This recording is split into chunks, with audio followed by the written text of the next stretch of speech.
बच्चों ये है आपका लेक्चर 169 और हम कर रहे थे आपके मूवमेंट्स में chapter 6 weathering the storm in Ersama.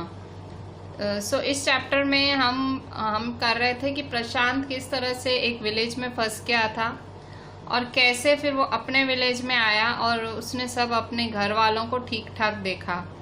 सो जब उसने सबको ठीक ठाक देखा तो उसको थोड़ा सा शांति हुआ कि भाई उसका घर तो उजड़ गया पर उसका घर ठीक ठाक था।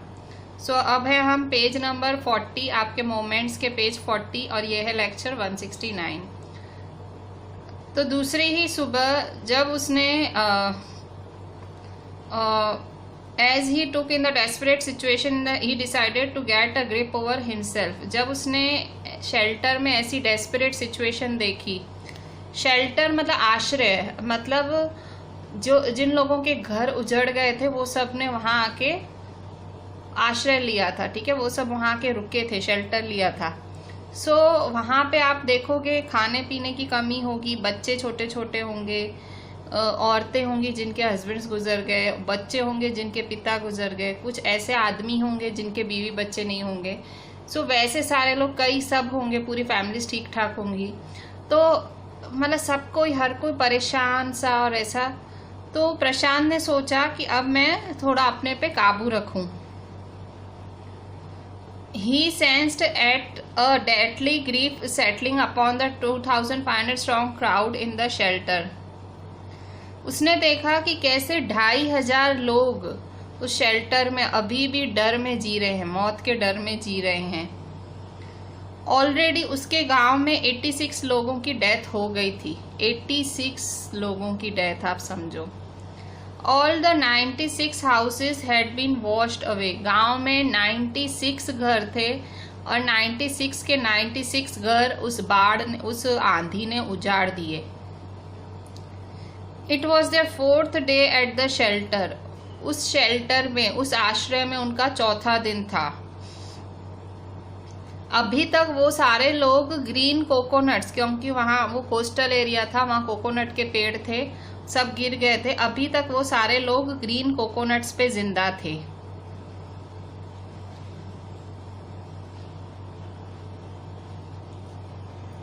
पर वहां जो आवाज थी कोलाहल की, जो दुख की आवाज थी, कुछ लोग ही थे जो उस आवाज को सुन पा रहे थे, मतलब दुख ही दुख था चारों तरफ। प्रशांत ऑल ऑफ 19 ईयर्स, अब प्रशांत की उम्र उस समय 19 ईयर्स थी, 19 साल का था। Decided to step in as leader of his village. उसने सोचा कि क्यों न मैं मेरे विलेज को अपने कंधों पे उठाऊं। If no one else did, भाई कोई और इस सिचुएशन में लीड कर ही नहीं रहा है, कब तक ऐसी सिचुएशन रहेगी। तो 19 साल का था, उसने सोचा मैं कुछ कर सकता हूं। He organized a group of youths and elders to jointly pressurize the merchant once again to part with his rice. उसने जो कुछ यूथ का, अपने जैसे कुछ यंग लोगों का ग्रुप बनाया, एल्डर्स को भी एल्डर्स को भी ज्वाइन किया अपने साथ, और उसने कहा कि वो मर्चेंट को, बनिए को बोलें कि अपना भाई राइस दे, ठीक है, चावल दे। This time the delegation success returned triumphantly wading through the receding waters with food for the entire shelter. Merchant मतलब वो जो साहूकार होगा, तो उससे वो चावल निकलवा के लाए, सारे मिलके सारा ग्रुप गया और सारे, क्योंकि शेल्टर में इतने सारे लोग थे, वो सब लोग खाएंगे क्या, 2500 तकरीबन लोग थे, सब कुछ उजड़ चुका था, ग्रीन कोकोनट पे जिंदा थे वो भी खत्म हो गए, अब क्या खाएंगे। तो चावल लेके आए, सारे मिलके ग्रुप में गए और पानी से गुजरते गुजरते सारे चावल लाए। किसी को चिंता नहीं थी कि राइस भले पहले से ही सड़ गया था। फिर क्या हुआ, जो टूटे हुए पेड़ थे उनसे आग जला के कम आंच पे राइस बनाया गया। 4 दिनों में पहली बार उन्होंने खाना खाया, मतलब 4 दिन हो गए थे उस आंधी को, उस तूफान को, चक्रवात को 4 दिन हो गए थे और आज जाके जो बचे थे लोग, जो 2500 लोग जिंदा बचे थे, उन लोगों ने आज खाना खाया। अब प्रशांत ने दूसरा काम अपने हाथ लिया कि अब हम एक टीम बनाएं और उस टीम से हम लोग सारी गंदगी, कचरा, जो सारे ये जो डेड बॉडीज तैर रही हैं वो सब साफ करें, और जो लोग अभी भी घायल हैं उनको साफ करें, मतलब उनकी जो घाव है उसको साफ करें। उनको अब वैसी टीम तैयार करनी थी। प्रशांत ने अब बोला कि जो गांव में इतनी गंदगी फैली हुई है अभी उसे साफ करना है। 5वें दिन एक मिलिट्री का हेलीकॉप्टर आया, उस शेल्टर के ऊपर से गुजरा और कुछ फूड पार्सल्स फेंक के गया। वो हेलीकॉप्टर फिर नहीं आया, मतलब हेलीकॉप्टर सरकार द्वारा होगा, तो उन्होंने देखा होगा कि यहाँ बहुत सारी भीड़ है, तो ऊपर से हेलीकॉप्टर थोड़े फूड पार्सल्स फेंक के चला गया। अब ये जो यूथ लोग थे, ये सारे जो जवानों का ग्रुप इकट्ठा किया था प्रशांत ने, उन लोगों ने क्या किया, जितने भी खाली बर्तन थे, जितने भी उस शेल्टर में खाली बर्तन थे, वो सारे इकट्ठे किए। फिर उन्होंने बच्चों को बोला कि तुम सारे लेट जाओ। वो सारे बच्चे लेट गए और उनको बोला अपने पेट पे वो खाली बर्तन रख के बैठो, ताकि वो जो हेलीकॉप्टर्स हैं वो समझ सकें कि ये लोग भूखे हैं। ठीक है, ये एक निशानी थी बच्चों को इस तरह से लेटाने की। कि बच्चों को कहा तुम लोग सारे लेट जाओ, उनको सबको जमीन पे लेटा दिया। ठीक है, सब जहाँ मिट्टी थी वहां लेटा दिया और सबके पेट के ऊपर बर्तन रख दिए, ताकि हेलीकॉप्टर्स ऊपर से देख पाएं कि इनके पेट खाली हैं। अब जो हेलीकॉप्टर्स थे वो देख गए कि भाई इस तरह से बच्चे भूखे बैठे हैं, तो उसके बाद वो हेलीकॉप्टर अब रेगुलर वहां आने लगा और उनके खाने का सामान और जो जरूरत का सामान है वो फेंकने लगा। अब प्रशांत, चलो खाने की प्रॉब्लम सॉल्व हो गई। अब प्रशांत ने देखा कि इस चक्रवात की वजह से बहुत सारे बच्चे अनाथ हो गए थे। कईयों के माता गुजर गई, कईयों के पिता, कईयों के माता पिता दोनों। उसने दोनों को he brought them together and put up a polythene sheet shelter for them. उसने वो सारे अनाथ बच्चे इकट्ठे किए और उनके लिए एक अलग से शेल्टर बनाया और औरतें वहां लगा दी उनकी देखरेख के लिए। और जो आदमी थे उनको खाना लाना था, शेल्टर के लिए सारी सामान लाने होते थे, और औरतों को शेल्टर पे रह के सबकी देखभाल करनी होती थी। इसी तरह से हफ्तों पे हफ्ते गुजर गए। ठीक है, ये ऐसे ही, क्योंकि घर ही उजड़ गए थे तो ये लोग अभी खाना पीना सब कहाँ से लाए। इसी तरह से हफ्तों पे हफ्ते गुजर गए। अब उसने देखा कि कैसे औरतें और बच्चे दुख में डूबे जा रहे हैं। उसने औरतों को बोला कि आप लोग, he persuaded the women to start working in the food for work programme started by an NGO. उसने औरतों को बोला कि ये जो एनजीओ ने खाना बनाने का जो कार्यक्रम चालू किया, एनजीओ कौन होती हैं? वो संस्थाएं जो कि बिना किसी स्वार्थ के सेवा करती हैं समाज की। जो औरतें पूरा दिन दुखी रहती थी उनको उसने वहां काम में लगा दिया कि आप लोग खाना बनाने में जाके हेल्प करो, क्योंकि इतने सारे लोगों का खाना बनता है, ताकि उनका जो दुख, क्योंकि वो लोग दुख में डूबे जा रहे थे, हमेशा दुखी रहते थे, तो कहते हैं कुछ काम करते हैं तो दुख कम, मतलब एटलीस्ट थोड़ी देर भूल जाते हैं। तो उसने उन औरतों को वहां पे उसने जो एनजीओ को उसने बोला कि आप एनजीओ के फूड फॉर वर्क, मतलब आप काम करोगे तो आपको खाना मिलेगा, वैसे प्रोग्राम में आप ज्वाइन हो जाओ। And for the children he organised sports events, और बच्चों के लिए वो अलग अलग स्पोर्ट्स आयोजित करता रहता था कि उनका मन बहले। He himself loved to play cricket and so he organized cricket matches for children. उसको खुद भी क्रिकेट बहुत पसंद था, 19 साल का ही था, तो वो बच्चों के लिए भी क्रिकेट मैचेस ऑर्गेनाइज करने लगा। प्रशांत engaged with other volunteers in helping widows and children to pick up the broken pieces of their lives. प्रशांत ने अपने जैसे और भी वॉलंटियर्स, मतलब अपने जैसे और भी स्वयं सेवकों की मदद से जो सारी विधवाएं थी, जो सारे बच्चे थे, उनकी लाइफ जो उजड़ गई थी, थोड़ी कोशिश कर रहे थे कि उनकी लाइफ थोड़ी स्टेबल कर पाए। Initial government plan was to set up institution for orphans and widows. मतलब पहला गवर्नमेंट ने ऐसे सोचा कि इस चक्रवात की वजह से जो औरतें विधवाएं हो गई हैं, जो बच्चे अनाथ हो गए हैं, उनके लिए किसी तरह की इंस्टीट्यूशन खोली जाए।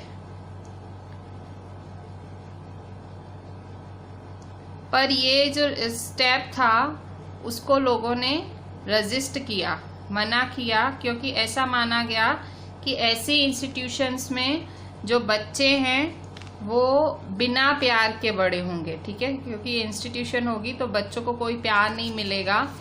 और जो विडोज होंगी, widows would suffer from stigma and loneliness, और जो विडोज होंगी, विधवाएं होंगी, वो वहाँ पे अकेलेपन की लाइफ जिएंगी, ठीक है। मतलब गवर्नमेंट ने सोचा कि इंस्टीट्यूशन खोला जाए विधवाओं के लिए और अनाथों के लिए कि वो रह पाएँ, पर उसे मना कर दिया गया कि नहीं खोलने देंगे, क्योंकि बच्चे तो वहाँ बिना प्यार के पलेंगे और जो विधवाएं होंगी वो अकेलेपन की लाइफ जिएंगी। तो प्रशांत के ग्रुप का मानना था कि ये जो अनाथ हैं उनको अपने ही इलाके में वापस सेटल किया जाए। भाई शायद किसी का कोई बच्चा गुजर गया हो तो वहाँ पे उन फैमिलीज के साथ उनको एडजस्ट किया जाए, और possibly in new foster families made up of childless widows and children without adult care, ठीक है। तो मतलब इस तरह से ऐसी फैमिलीज में उनको भाई डाला जाए, या जहाँ पे भाई माँ ही रह गई, अकेली औरत रह गई, वहाँ एक बच्चा दे दिया जाए। यहाँ कई फैमिली है जहाँ बच्चा नहीं रहा, वहाँ दे दिया जाए। चाइल्डलेस फैमिलीज में इन बच्चों को सेट कर दिया जाए। It is 6 months after the devastation of the super cyclone. This time Prashant's wound has healed simply because he had no time to bother about his own pain. His handsome, youthful face is what the widows and orphaned children of his village seek out most in their darkest hour of grief. 6 महीने हो गए हैं अब इस खतरनाक चक्रवात को, super cyclone को, जिससे इसने उजाड़ा था सब कुछ। इस टाइम जो है प्रशांत की जो आत्मा थी, जो घायल आत्मा थी, अब वो धीरे धीरे हील कर रही है, क्योंकि उसकी मदर का लॉस अभी भी उसकी आत्मा पे था। सो वो अब धीरे धीरे भर रहा है घाव, क्योंकि अब उसको अपने दुख के बारे में सोचने का टाइम ही नहीं है, क्योंकि उसने चारों तरफ इतना ज़्यादा दुख देखा इन दिनों 6 महीने में कि अब उसे अपने बारे में सोचने का ध्यान ही नहीं है। उसे अपना दुख तो अब नहीं दिख रहा है। His handsome, youthful face is what the widows and orphaned children of his village seek out most in their darkest hour of grief. इसके जो उसका जो फेस है, जो जवान और जो ये हैंडसम फेस है, जो उस गांव की जितनी भी विधवाएं हैं, जितने भी अनाथ बच्चे हैं, जब भी वो बहुत ज़्यादा दुखी होते हैं, बहुत ज़्यादा परेशान होते हैं, तो प्रशांत का ही चेहरा उनकी आंखों के आगे घूमता है। मतलब अब वो एक तरह से उनके लिए एक, कहते हैं ना भाई, लीडर बन गया, एक फरिश्ते जैसा बन गया।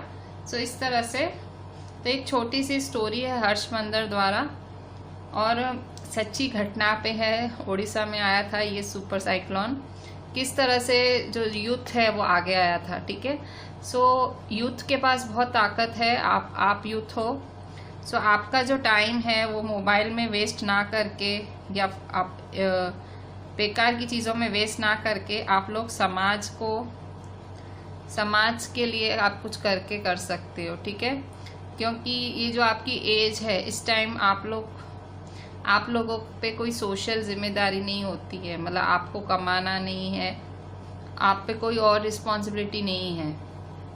तो अभी तो इस टाइम आप अपना खुद का फ्यूचर सिक्योर कर सकते हो, आप अच्छा पढ़ लिख सकते हो और कुछ समाज के लिए भी कर पाओ तो कर सकते हो, ठीक है। सो इस तरह से यूथ आगे आके देश को हेल्प कर सकता है। So this was story about the weathering the storm in Ersama, ठीक है। सो हर्षमंदर द्वारा ये स्टोरी लिखी गई। अब हम देखते हैं इसके क्वेश्चन आंसर्स। तो क्वेश्चन आंसर्स में देखें, क्वेश्चन आंसर्स पेज 42 पे हैं और टोटल 5 क्वेश्चन आंसर्स हैं। हम ये पांचों के 5 डिस्कस करते हैं। Question 1, What havoc has the super cyclone wreaked in the life of the people of Odisha? जो वो सुपर साइक्लोन आया था उसने ओडिशा के लोगों की लाइफ्स में क्या हैवॉक, क्या उथल पुथल मचा दी थी? Answer, It was a devastating storm which washed the houses away and destroyed hundreds of villages. ये बहुत ही खतरनाक चक्रवात था जिसने घरों के घर बहा दिए थे और 100 से ज़्यादा विलेजेस को डिस्ट्रॉय कर दिया था। It killed thousands of people and uprooted a large number of trees. हज़ारों लोग मर गए थे इसमें और बहुत बड़ी संख्या में जो ट्रीज थे वो उखड़ गए थे। There were dead bodies all around. चारों तरफ लाशें ही लाशें थी। People became homeless and many children who had lost their parents become orphans. लोग जो थे वो होमलेस हो गए, मतलब बिना बेसहारा हो गए। काफ़ी बच्चों ने अपने माँ बाप खोए और वो अनाथ हो गए। This crazed destruction continued for the next 36 hours. ये जो खतरनाक डिस्ट्रक्शन था वो 36 आवर्स मतलब 3 दिन चला। नेक्स्ट 36 आवर्स मतलब अगले 36 घंटे और चला, 3 दिन नहीं 36 घंटे और चला। The condition seemed grim after the super cyclone. Cyclone के बाद कंडीशन एकदम खराब हो गई थी। क्वेश्चन 2,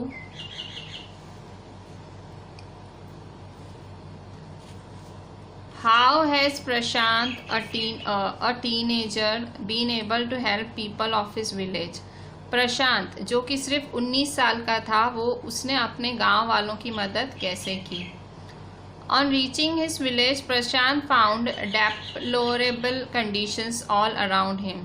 जैसे भी वो गांव पहुंचा प्रशांत ने बहुत ही बुरी हालत देखी अपने गांव की।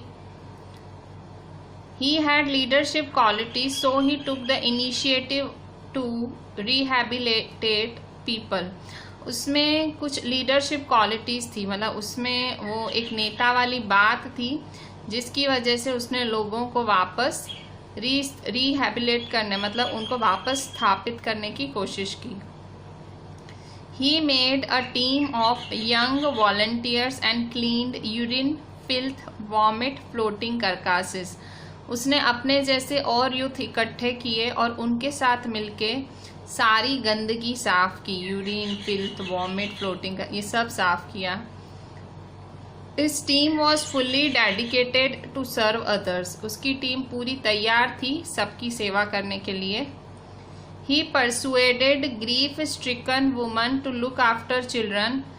In this way he became a ray of hope for all. उसने देखा कि जो औरतें एकदम दुख से गिर गई हैं, मतलब दुख में चली गई हैं, उन औरतों को बोला कि तुम ये जो बिना माँ बाप के बच्चे हैं उनकी देखभाल करो। सो इस तरह से वो सबके लिए एक आशा की किरण बन गया। Third question, how have people of the community helped one another? What role do women of Kalikuda play during these days? किस तरह से जो कम्युनिटी के लोग थे, मतलब जो वहाँ पे इकट्ठे समाज के लोग थे, उन्होंने एक दूसरे की मदद कैसे की? और जो कालीकूड़ा इलाके की जो औरतें थी उन्होंने एक दूसरे की मदद कैसे की, उन्होंने क्या किया? Prashant took the initiative and mobilised everyone to help one another. Prashant ने शुरुआत की जब सब दुखी बैठे थे। प्रशांत ने लीडरशिप उठाई, उसने बीड़ा उठाया और उसने मतलब सबको इकट्ठा किया, मोबिलाइज किया और सबको प्रोत्साहित किया कि एक दूसरे की मदद करें। In this time of distress, the people of the community joined hands together and started relief work. जो ये इतना खराब समय आया था तो जो समाज के लोग थे, वहाँ के समाज के लोग थे, सब ने हाथ मिलाया और सब जो राहत कार्य थे, रिलीफ वर्क थे, उसमें जुट गए। Women started working in the food for work programme and looked after the orphans. औरतें भी खाना बनाने के काम में जुट गई और उन्होंने जो अनाथ थे उनकी भी देखभाल की। ठीक है, तो इस तरह से औरतों का भी अच्छा रोल रहा उस time. Question 4, why do Prashant and other volunteers resist the plan to set up institutions for orphans and widows. जो प्रशांत और बाकी वॉलंटियर्स वो क्यों अनाथों और विधवाओं के लिए इंस्टीट्यूशन क्यों नहीं खुलना चाह रहे थे? उन्होंने क्यों मना किया कि अनाथों के लिए और विधवाओं के लिए इंस्टीट्यूशन खुले? What alternatives do they consider. उनके हिसाब से क्या करा जा सकता था? औरतों, जो अनाथ बच्चे हो गए थे, जो औरतें विधवा हो गई थी, उनके लिए क्या किया जा सकता था? Prashant and other volunteers resisted the plan as they felt that it would not be proper to set up separate institutions for orphan and widows. उनको सही नहीं लगा कि भाई ऑर्फन और विडोज को अलग इंस्टीट्यूशंस में भेजा जाए। The group of volunteers was of the opinion that in these institutions children would not be able to get love and widow would suffer from stigma and loneliness and isolation. मतलब उनको लगा कि अगर हम ऐसे इंस्टीट्यूशंस में भेजेंगे तो जो अनाथ बच्चे हैं उन्हें तो प्यार ही नहीं मिलेगा और जो विधवा औरतें हैं वो तो अकेलेपन और ऐसे मतलब दुख के कारण वो सफ़र करेंगी। The group decided to rehabilitate them in their own community. उन्होंने सोचा कि क्यों ना हम इनका पुनर्निर्माण हमारी ही कम्युनिटी में करें, क्यों ना हम इन विधवाओं, इन बच्चों को हमारी ही कम्युनिटी में एक्सेप्टेंस दिलाएं। New families were made and the childless widows took care of the orphan. नए परिवार बना दिए गए और हर परिवार में भाई जो विडो हो गई थी औरतें, उनको बच्चे दे दिए गए। सो इस तरह से मतलब उनको सहारे मिल गए। मतलब उन्होंने कम्युनिटी में ये प्रॉब्लम सॉल्व करने की कोशिश की। वो नहीं चाह रहे थे कि बिना फैमिली के कोई बच्चा पले या कोई विडो अकेली रहे। Question 5, do you think Prashant is a good leader? Do you think young people can get together to help people during natural calamities?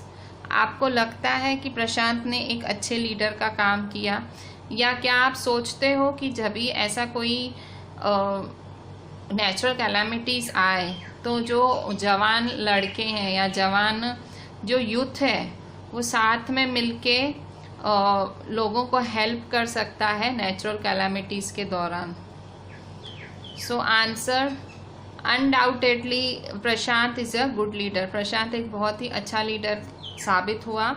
He has all the qualities of a leader. एक leader में जो भी qualities होनी चाहिए उसने सब दिखाई। He has a special quality of taking initiatives. उसने जो एक क्वालिटी दिखाई, ठीक है, हर चीज़ की शुरुआत करने की क्वालिटी दिखाई। His vision is quite clear, ठीक है, उसका जो सोच था वो बहुत क्लियर थी। He faces adverse circumstances courageously. वो जो सारे इतने बुरे हालात थे उसने उनको बहुत ही हिम्मत के साथ हैंडल किया। He is a source of energy for others and has great motivational power. उसने एक तरह की सब में एनर्जी भर दी और एक तरह से उसने मोटिवेशन दिया सबको। I think that youth is power. मतलब अगर आप देखो तो यूथ जो हमारा जो कहते हैं ना यूथ है, जो नौजवान है वही पावर है, मतलब उनमें जो उत्साह होता है, जो एनर्जी होती है, जो समाज के लिए करने की भावना होती है, वो कुछ भी कर सकते हैं। The power can be use to assist society during natural disasters. ये जो हमारा यूथ है, इतना पावरफुल यूथ है, उसका पावर हम सोसाइटी, मतलब हमारे समाज में कभी ऐसी प्राकृतिक विपदा है उसमें हम इस यूथ का पावर पूरी तरह से यूज कर सकते हैं। Whatever job is assigned to the youth in such circumstances, they perform their duty with full spirit.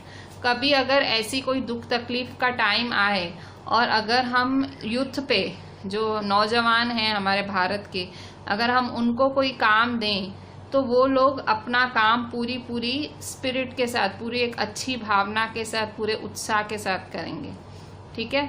So these were the 5 questions of weathering the storm in Ersama. Write them and write them properly and send it to me on WhatsApp. चलें, thank you.